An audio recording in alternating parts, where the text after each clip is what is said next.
Si la question est posée pour le Québec, les avocats ne s'intéressent pas au e-discovery. C'est d'ailleurs la raison pour laquelle plusieurs entreprises et organisations québécoises ont des regrets lorsqu'ils se retrouvent dans des litiges aux États-Unis et où ils se font sanctionner, où ils perdent leur cause carrément.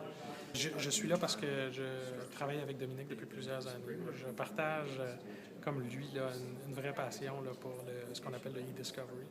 Je pense que les avocats n'utilisent pas assez ou au maximum le matériel informatique, les outils informatiques qui sont à notre disposition. Oui, la passion du Electronic Discovery est venue un peu par accident dans un contexte où il n'y avait pas de gens vraiment qui s'y intéressaient et j'étais au sein d'une organisation où il y avait des grands besoins. Donc, j'ai commencé à m'impliquer dans diverses organisations, à voyager à l'étranger pour aller apprendre ce que d'autres vivaient et partager avec un cercle qui, à l'époque, était quand même assez petit, qui s'agrandit constamment, heureusement.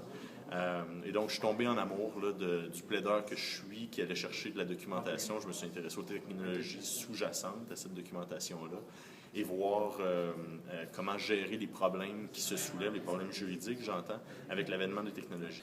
Et bon, ce sommet mondial-là, c'était une occasion particulière, vraiment spéciale pour nous de partager nos connaissances à cet égard-là et essayer de convaincre les gens un peu de se diriger dans notre domaine. Je pense pas que ça va pouvoir durer très très longtemps parce qu'on vit dans un monde internationalisé, même si on aime se dire que le Québec a des règles de droit civil qui lui sont propres, etc. La réalité, c'est que les entreprises québécoises font affaire à l'étranger et les multinationales font affaire au Québec. Donc on est dans un monde où la technologie a globalisé l'interaction et selon moi va globaliser le droit et la pratique du litige pour les avocats aussi.